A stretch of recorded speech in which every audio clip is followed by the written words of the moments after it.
What is this a similar thing? Yes.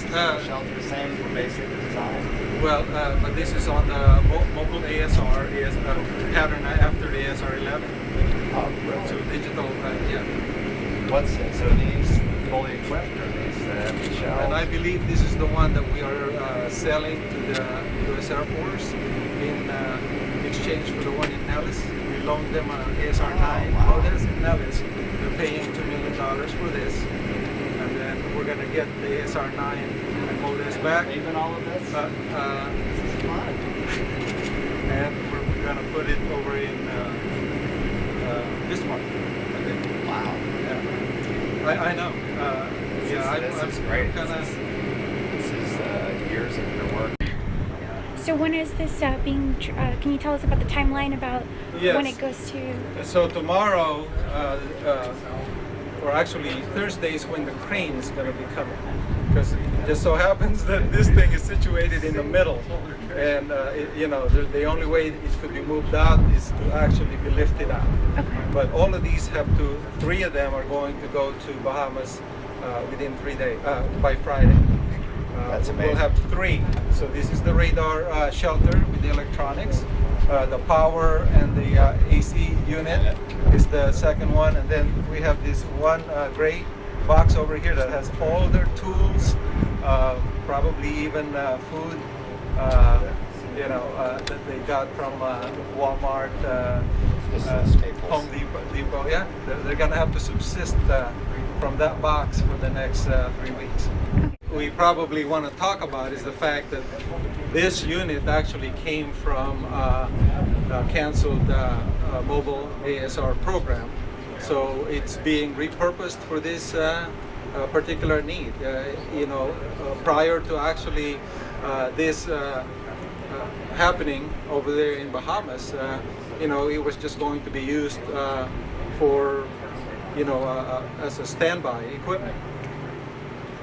Sure. So the group had worked with the field and looked at their needs as far as what they needed for support, what their concerns were, and tried to address that. The other thing is responsiveness and time.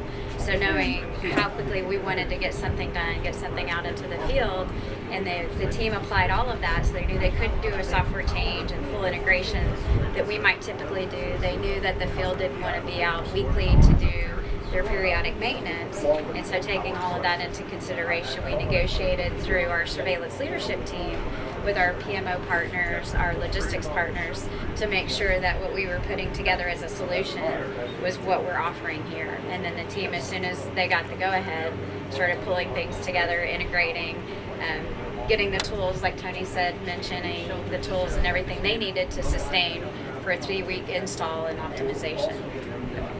These are actually also going to the sun. All and this is the power and air conditioning unit. There are two engine generators and two air conditioning systems that will be supporting the installation site over there. How fast do you hope to be operational once you get on site? It's going to depend on the condition of the facility that's there.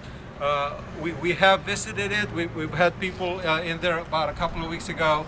They've left all the connectors intact to keep the moisture from invading the cables and other connectors that we will end up using. So hopefully it would be in a short order. Is this going to be stopgap, or is this a permanent installation? Well, actually, yes, it is a stopgap, but in our world, stopgap could be a year. But yes, this unit will actually, the plan would be for it to eventually come back, to be returned here, and again repurposed as a mobile radar for any other calamities like this. And the team that's working on it currently, will they be going in on site to work with the local team? That's correct. Well, primarily the team that will be installing this originates from the Eastern Service area. We'll be supporting them as engineering support. Yeah, we will be there up until the point of turning the equipment off. There he is.